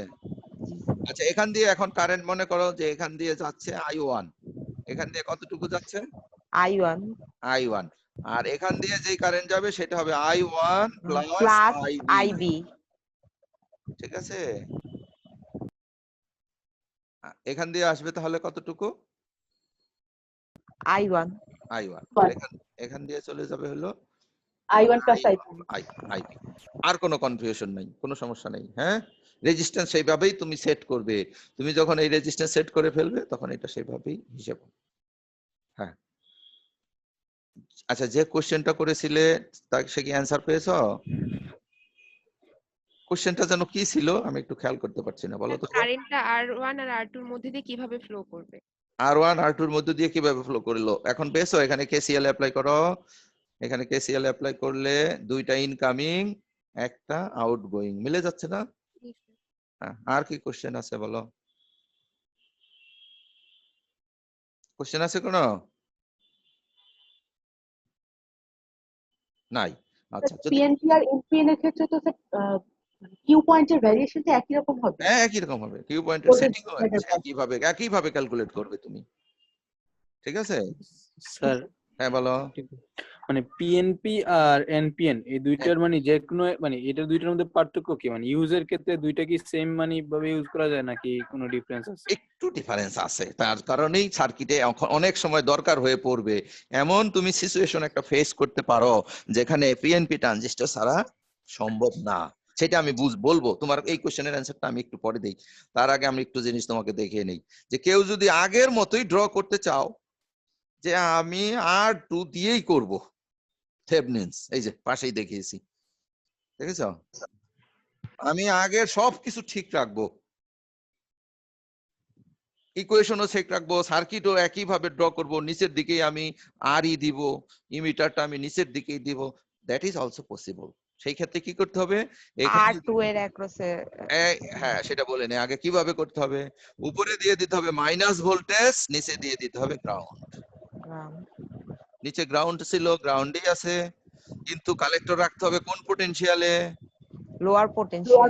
That's why here you have to use negative voltage, minus voltage. তাহলে এইবার তুমি মাইনাস ভোল্টেজ পেয়েছো না? তুমি এখানে বলো -18 দিয়েছো, সরি -12 দিয়েছো। তুমি এই মাইনাসের থেকে শুধু মাইনাসটা বাদ দিয়ে দাও, বাদ দিয়ে এটাকে পিএনপির মতো এবার সলভ করতে থাকো, সরি এনপিএন এর মতো সলভ করতে থাকো, অ্যান্সার উইল বি সেম। আমি শুধু কি করেছি, ট্রানজিস্টরের সাথে পোলারিটির ম্যাচ করার জন্য মাইনাসটা এখানে দিয়েছি, কিন্তু ইকুয়েশনের মধ্যে আর মাইনাসটা আমি কনসিডার করব না, শুধু আমি এনপিএন এর ইকুয়েশন গুলো ইউজ করব, তাতে এক্সাক্ট সেম রেজাল্ট পাবে, পিএনপি রেজাল্টই পাবে, কোনো ভুল হবে না। জি স্যার। ঠিক আছে, আচ্ছা এইবার বলো যে চাইলে আমরা তাহলে এনপিএন এর মতো সার্কিট ড্র করতে পারি, অথবা আমরা এই পিএনপির মতো, যদি পজিটিভ সিস্টেমের মধ্যে যদি নেগেটিভ ভোল্টেজ না থাকে তাহলে এইটা ইউজ করতে হবে, আর সিস্টেমের মধ্যে যদি তোমার নেগেটিভ ভোল্টেজ থাকে তাহলে এইভাবে দিতে হবে, এইভাবে দেয়া যাবে।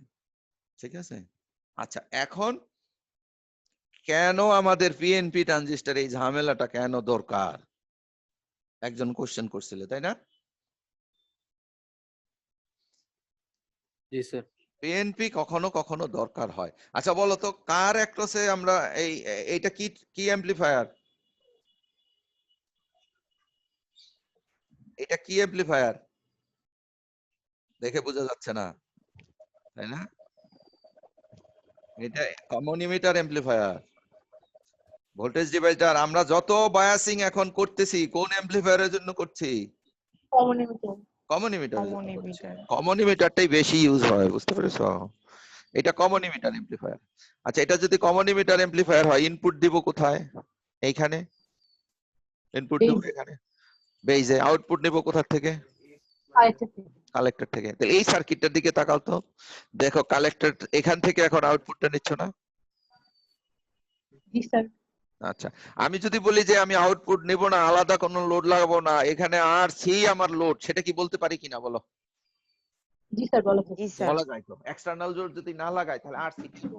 এইবার এই সার্কিটের মধ্যে তুমি কম্পেয়ার করো, যেটা ছিল তোমার কমন ইমিটারে, সেখানে ছিল সরি পিএনপি তে আমার লোডটা চলে আসলো এখানে, আর এনপিএন এর লোডটা চলে গেল উপরে।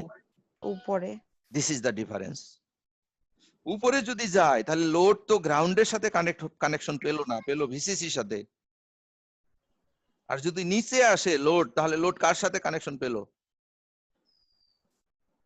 গ্রাউন্ডের সাথে। গ্রাউন্ডের সাথে। অনেক সময় এমন অনেক লোড আছে যেটার কমন গ্রাউন্ড মাস্ট, লোড গ্রাউন্ডের সাথে কানেক্ট করতেই হবে, এর কোনো বিকল্প নেই, তখন এই পিএনপি ট্রানজিস্টরটা লাগে আমাদের, বুঝতে পেরেছো? জি স্যার। কারণ কমন সরি এনপিএন ট্রানজিস্টরের লোডটা চলে গেল কোথায়? ভিসিসির সাথে এবং কালেক্টরে। আর পিএনপির সাথে চলে আসলো কোথায়? ভিসিসি এই গ্রাউন্ডের সাথে এবং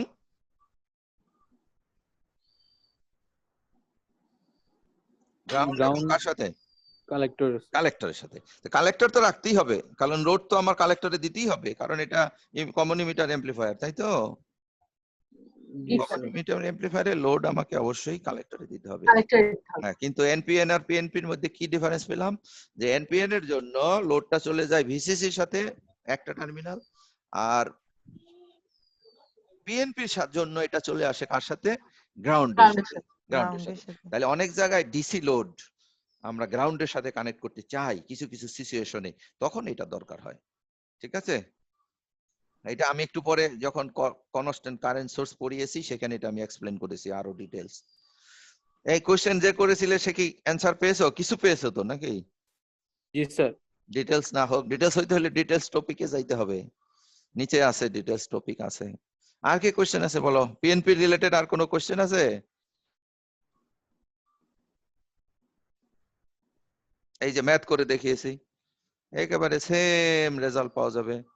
তুমি যদি একই ফর্মুলা ইউজ করা যাবে। যদি এই সার্কিট ইউজ করো, কোথায় অ্যাপ্লাই করতে হবে ইটিএসটা? R1 এর across। আর ওয়ানে। R1 এর কেউ across। চাইলে একটু ক্লিয়ার কনসেপ্টটা ক্লিয়ার করার জন্য এই এক্সাম্পলটা দেখে নিতে পারো। এই যে এখানে, হ্যাঁ তোমাদের ভিডিওতে কিন্তু যাবে, তোমরা পজ করে করে দেখবে এগুলো। এই biasing circuit with split power supply, দরকার নাই, পড়াবো না, আগেও পড়াই নাই, এখনো পড়াবো না। ঠিক আছে, স্প্লিট পাওয়ার সাপ্লাইটা কি একটু বলে দেই, যে অনেক সময় কিছু পাওয়ার সাপ্লাই আছে যার 3টা টার্মিনাল থাকে, ground, plus voltage, minus voltage. ঠিক আছে, যেমন এখানে দেখো একটা প্লাস ভোল্টেজ লাগানো হয়েছে ভিসিসির জায়গায়, আর মাইনাস ভিইই লাগানো হয়েছে গ্রাউন্ডের জায়গায়, তাই না? তাহলে এটা হয়ে গেল স্প্লিট পাওয়ার সাপ্লাই। আমি এই স্প্লিট পাওয়ার সাপ্লাই দিয়ে সব অ্যানালাইসিস এখানে করছি। আবার চলে যাচ্ছি স্কিপ করে, স্প্লিট পাওয়ার সাপ্লাই এর ম্যাথ, ওই একই জিনিস স্প্লিট পাওয়ার সাপ্লাই দিয়ে করে দেখিয়েছি। এটা হলো কম্পারিজন, যে কোন বায়াসের অপারেটিং পয়েন্ট কি রকম ভেরি করে।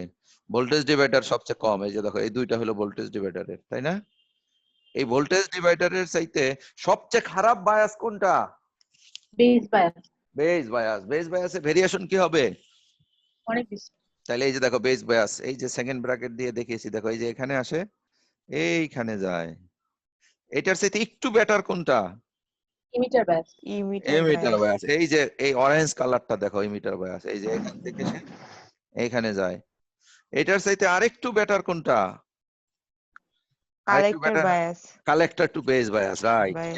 এই যে সেটা, এই যে এটা কালেক্টর টু বেস বায়াস, দেখো এই যে এখান থেকে এইখানে। আর সবচেয়ে ভালো কোনটা? Voltage divider। Divider bias. এখানে কম্পারিজনটা করা আছে। ডিজাইন, এই বায়াসিং সার্কিট কিভাবে ডিজাইন করতে হয় আগেও পড়িয়েছিলাম তোমাদের, তাই না? ক্লাসে পড়িয়েছি তো।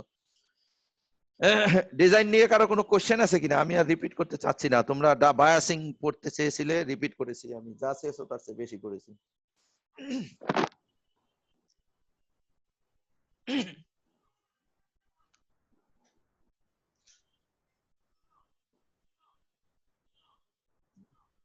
বিভিন্ন বায়াসিং এর ডিজাইন এখানে আমি করে দিয়েছি।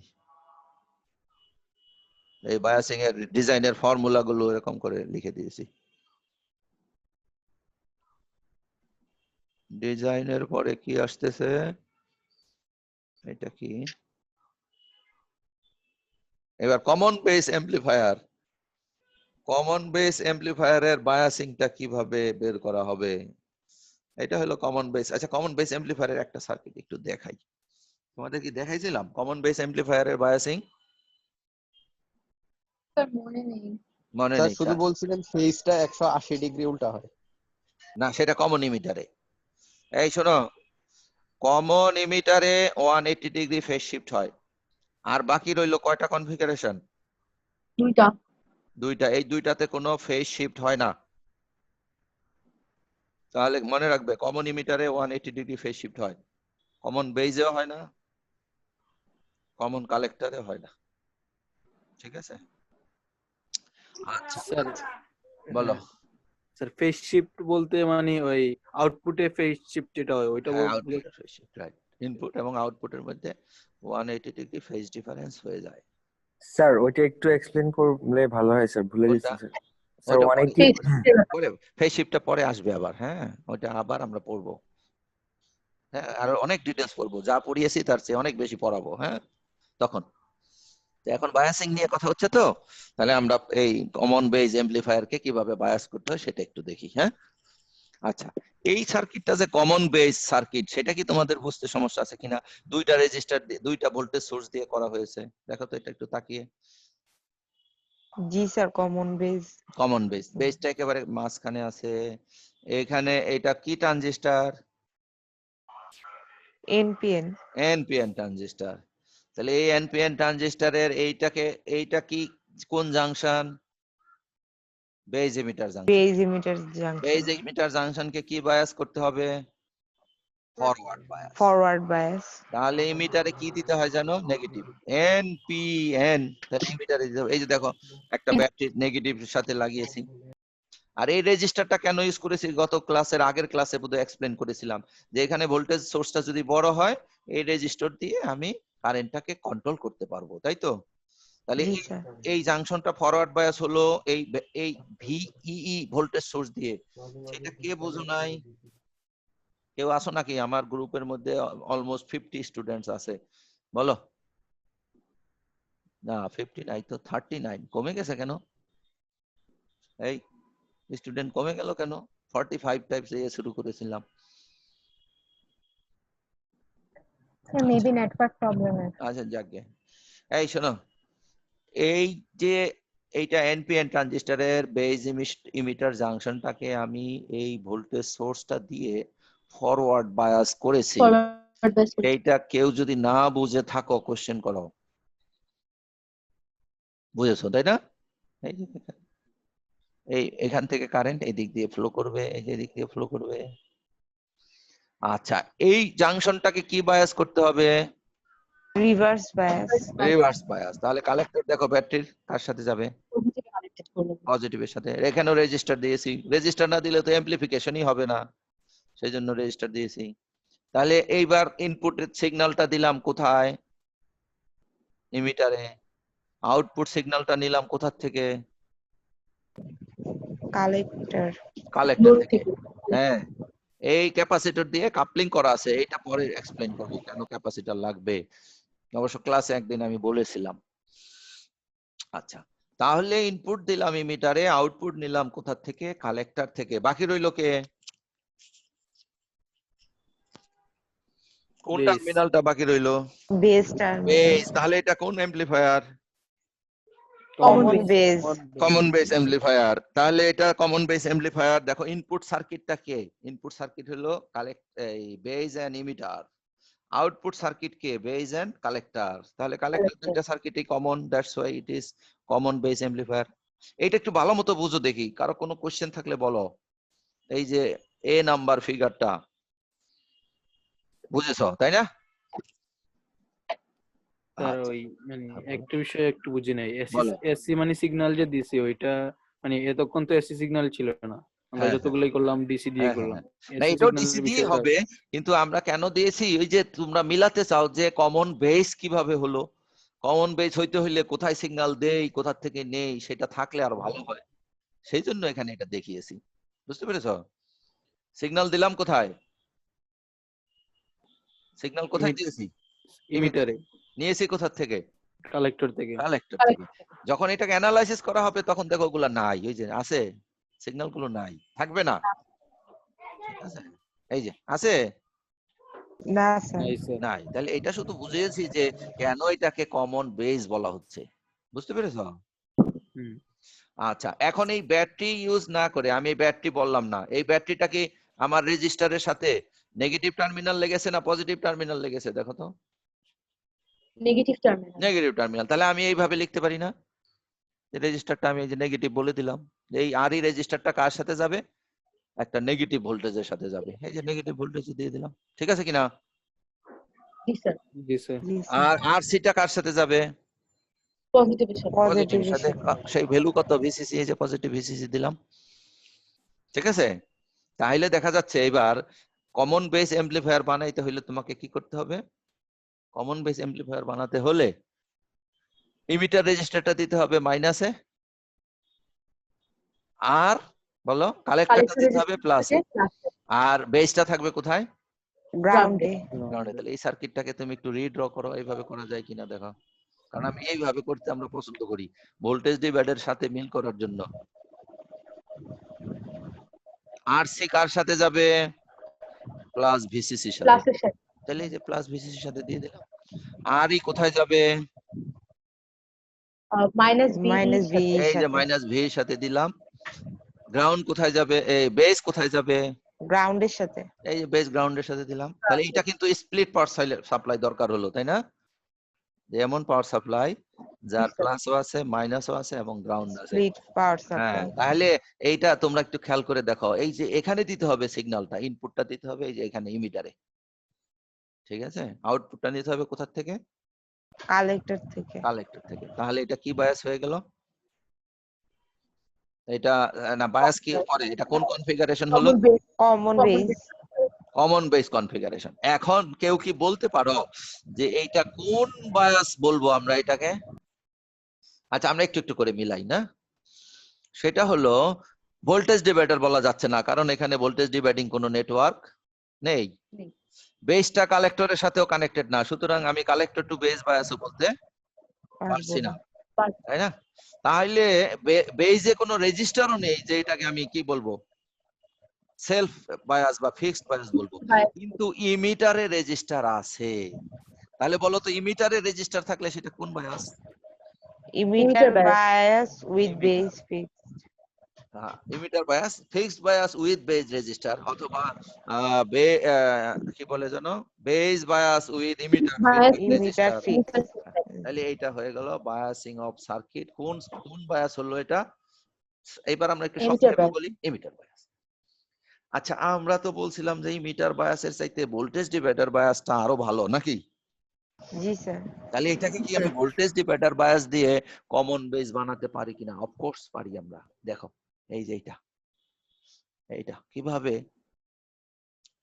আচ্ছা এইখানে তুমি এইভাবে চিন্তা করো তো, যে বেজের চাইতে এইটা হায়ার পটেনশিয়ালে আছে না লোয়ার পটেনশিয়ালে আছে? লোয়ার পটেনশিয়ালে। লোয়ার পটেনশিয়ালে আছে। আর এই পয়েন্টটা কি আছে? হায়ার হায়ার পটেনশিয়াল পটেনশিয়ালে আছে। আচ্ছা এখন মনে করো এখানে ভিসিসি আছে, আমি এই ভিসিসি কে ভোল্টেজ ডিভাইডার বায়াস দিয়ে ভাগ করলাম, এখানে হাফ অফ ভিসিসি দিলাম। আচ্ছা একটু এক্সাম্পল হিসাবে ধরো 12 volt VCC, how much? 12 volt. আমি কতটুকু ডিভাইড করেছি? Just 50% of VCC. এইখানে মানে R1 এর ভ্যালু ধরো 1 কে দিয়েছো, R2 এর ভ্যালু কত দিয়েছো? 1 কে। তাহলে এখানে কত ভোল্ট চলে আসলো? 6 ভোল্ট। 6 ভোল্ট। তাহলে এই ট্রানজিস্টরের বেস কত ভোল্টে আছে? 6 ভোল্ট। 6 ভোল্টে আছে। ইমিটার কত ভোল্টে আছে? এই টার্মিনালটা কত ভোল্টে আছে? 0 ভোল্ট। 0 ভোল্টে আছে। তাহলে এটার সাথে এটা লোয়ারে চলে আসলো। জি স্যার। জি স্যার তাহলে এখানকার কন্ডিশনটা ফুলফিল হলো যে এটার সাথে এটা লোয়ারে আসছে।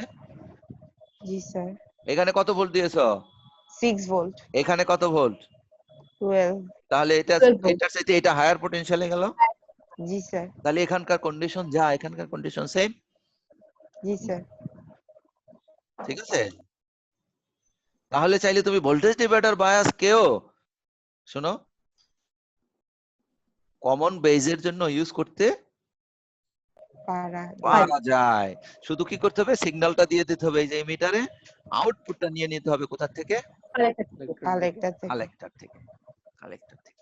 এখন দেখো আমরা তো এই যে এই সার্কিটে যখন সিগন্যাল দিয়েছিলাম, এই বেসটা একেবারে গ্রাউন্ডের সাথে কানেক্টেড ছিল, তাই না? গ্রাউন্ডের সাথে কানেক্টেড। তাহলে এখান থেকে যখন বেজের মধ্যে তুমি সিগন্যাল দিবে এই বেসটা, তাহলে এই বেসটা এই ক্যাপাসিটরটা শর্ট চিন্তা করো, ঠিক আছে? তাহলে বেজের সিগন্যালটা যাবে কোথা দিয়ে? শুধু বেজ এমিটার জাংশন দিয়ে গ্রাউন্ডে। এখানে একটা লুপ চিন্তা করতেছো, পাচ্ছো? এই যে লুপ, তাহলে এই লুপের মধ্যে আমি কি পাচ্ছি? এসি সিগন্যাল পাচ্ছি। এসি সিগন্যাল যে ফ্লো করছে only through the base emitter junction, nothing else. এইটা শর্ট, ক্যাপাসিটরটা কি শর্ট। তাহলে এটাকে যদি তুমি এখন চিন্তা করো, এখন যদি তুমি এখানে দেখো, এখানে যদি সিগন্যাল দাও, তাহলে সিগন্যালের কারেন্ট এখান দিয়ে বেজ এমিটার জাংশন দিয়ে গেল ঠিকই, কিন্তু এখানে এসে তো সে রেজিস্ট্যান্স পেয়ে গেল। সেই জন্য এখানে একটা ক্যাপাসিটর দিয়ে দিতে হবে, এবং এসি সিগন্যালের জন্য এই ক্যাপাসিটরটা কি হবে? শর্ট। হ্যাঁ, তাহলে এবার দেখো এসি সিগন্যালের জন্য এই ক্যাপাসিটরটা অলসো শর্ট। তাহলে এখানে যেভাবে একটা লুপ পেয়েছো, এই যে শুধু বেজ এমিটার জাংশন হয়ে লুপ, খেয়াল করো আছে না? জি স্যার এখানেও বেজ এমিটার হয়ে একটা লুপ হবে। দেখো এই এই এই এই যে শর্ট, এই যে এই গ্রাউন্ড আর এই গ্রাউন্ড তো একই জায়গায় নাকি? জি স্যার তাহলে এই যে একই সিচুয়েশন আমরা অ্যাচিভ করলাম। একটা এডিশনাল কি ইউজ করতে হলো? ক্যাপাসিটর। কোথায় কি ইউজ করলাম? বেজের ভোল্টেজ ডিভাইডার বায়াসের যেই কমন পয়েন্ট, সেই পয়েন্ট এবং গ্রাউন্ডের মাঝখানে। এটাকে সংক্ষেপে অনেক বইয়ে একটা সেন্টেন্সে বলে ফেলবে যে বেজটাকে এসির জন্য গ্রাউন্ড শর্ট করার জন্য, মানে base is shorted to the ground for AC. তাহলে এখানে যে বায়াসিংটা দেখেছো এটা কি bias? Voltage divider bias, voltage divider bias. কোন সার্কিটের জন্য, কোন কনফিগারেশনের জন্য? Common base configuration, common base. Common base কনফিগারেশনের জন্য। আচ্ছা, এখন এটারও আবার ওই সব অ্যানালাইসিস এটারও আছে, স্যার তোমরা চাইলে দেখে নিও। এই দাঁড়াও, আমি বুঝতেছি, আর সময় 2 মিনিট আছে, এই তো না? কোশ্চেন কোনটা? এগুলো মাঝে মধ্যে আমাদের লাগবে অনেক জায়গায়, তখন লাগবে, তখন এই সার্কিটটা শুধু মনে করলেই হবে। এই যে যেই সার্কিটটা দেখালাম, ভোল্টেজ ডিভাইডার। এই সার্কিটটা মনে করলেই হবে। ঠিক আছে? হ্যাঁ বলো, কি স্যার বলছিলে, কে কি কোশ্চেন নাকি শেষ করতে বলতেছো?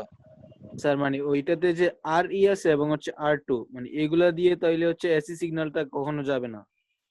আর এ এবং আরটি দিয়ে এসি সিগন্যালটা যদি বলি কখনো যাবে না, তাহলে ভুল হবে। যাবে, কিছু যাবে, সেগুলো আমরা নেক্সট চ্যাপ্টারে অ্যানালাইসিস করব। ঠিক আছে? নেক্সট ঠিক আছে চ্যাপ্টারে স্যার। অ্যানালাইসিস করব। হ্যাঁ, ঠিক আছে কিন্তু যদি তুমি এটাকে শর্টই বানাইতে পারো তাহলে আর যাবে না। দেখো, শর্ট পাথ পেয়ে গেলে আর সে যাবে না। এই শর্ট পাথ পেয়ে গেলাম, এটা যদি শর্ট হয়, কিন্তু এটা আমরা শর্ট করতে পারি না। আবার এইটারও এখানেও কিছু সোর্সের রেজিস্ট্যান্স থাকে, সেই জন্য সবকিছু মিলিয়ে এখান দিয়ে কিছু কারেন্ট ফ্লো করে যায়, যেটা আমরা নেক্সট চ্যাপ্টারে পড়বো। ঠিক আছে স্যার হ্যাঁ, কি স্যার, কি স্যার একটা কোশ্চেন ছিল স্যার, তবে স্যার এই চ্যাপ্টারে না স্যার, বলো, চ্যাপ্টার যেই 2। চ্যাপ্টারে হোক কোশ্চেন বলো। স্যার আমরা যদি স্যার যে AC two DC sir rectifier যদি বানাতে চাই স্যার, হ্যাঁ, দেন হচ্ছে স্যার মাঝখানে স্যার আমরা যদি একটা ক্যাপাসিটর ইউজ করি, যে ডায়োডের যে লুপের মাঝ উপরে আর কি স্যার। না, সিরিজে তো ক্যাপাসিটর ইউজ করা যাবে না। না স্যার, মানে হচ্ছে যে যে আমরা রেকটিফায়ার ব্রিজ যেটা ছিল সিরিজ না, না স্যার, ওই যে ওই আমরা ব্রিজের রেকটিফাই করি না, যে আপনার হচ্ছে এসি থেকে ডিসি তে নিয়ে যায়, তখন হচ্ছে মানে একটা মানে ভ্যারিয়েশনটা কমানোর জন্য ক্যাপাসিটর ইউজ করি না, ভোল্টেজ সোর্সটা স্যার। যেন হচ্ছে কনস্ট্যান্ট সেটা থাকে। তো রেকটিফায়ারের আউটপুটে। হ্যাঁ হ্যাঁ জি স্যার, আউটপুটে। হ্যাঁ স্যার ওইখানে স্যার যে মানে আমি একটা নরমালি বাসায় ট্রাই করছিলাম হ্যাঁ, স্যার, বলো। বাট হচ্ছে আমার ক্যাপাসিটরটা স্যার মানে অ্যাটমোস্ট 10 মিনিটস এর বেশি স্টেবল থাকে না, এরপরে ব্লাস্ট করে ক্যাপাসিটরটা স্যার। ও আচ্ছা আচ্ছা আচ্ছা আচ্ছা, স্যার তাহলে তোমাকে আমি 2200 বলি, মাইক্রোফ্যারাড ইউজ করছিলাম 16 ভোল্টের। 16 ভোল্ট। তুমি কত ভোল্টের ট্রান্সফরমার নিয়েছো? স্যার আমারটা ছিল 220 to 12 স্যার। 12 ভোল্ট। আচ্ছা, এখন 12 ভোল্টকে তুমি যদি রেকটিফাই করো তাহলে তোমার কত ভোল্ট হবে ম্যাক্সিমাম? সেটা হলো 12 মাল্টিপ্লাইড বাই √2। জি স্যার। 15.93 টাইপ। না, 10 পয়েন্ট, 12 মাল্টিপ্লাইড বাই √2, স্যার বেশি 18টা হবে, হবে। মানে 18 প্লাস হবে। জি স্যার। এই করো, একজন করো, কে কে কার সাথে যেন ক্যালকুলেটর আছে? 16.97 কত হয়েছে? 16.97 16.97। আচ্ছা যাই হোক, তাহলে এটাই ঠিক আছে। তাহলে এটা কত ভোল্ট হলো? 17 না? জি স্যার, অলমোস্ট অলমোস্ট 17। তে তুমি ক্যাপাসিটর লাগাইছো কত ভোল্টের? স্যার 16 ভোল্টের। তাহলে তোমার সে ভোল্টেজ ছোট হয়ে গেল। স্যার বাট বাজারে তো স্যার 16 ভোল্টের পরে হচ্ছে 20 ভোল্ট পাওয়া যায়, মানে হ্যাঁ, তো হচ্ছে 20 ভোল্ট লাগাবে তুমি। শোনো, বড় যত ভোল্টেজ লাগাও, 100 ভোল্ট লাগাও, কোনো প্রবলেম নেই। আচ্ছা স্যার, তার মানে আমি 50 ভোল্ট ইউজ করলেও হ্যাঁ, মানে কোনো কাজ করবে? সমস্যা নেই, কাজ করবে। ওকে এখানে ভোল্টেজটা হলো জাস্ট টলারেন্স, সে কতটুকু ভোল্টেজ সহ্য করতে পারবে।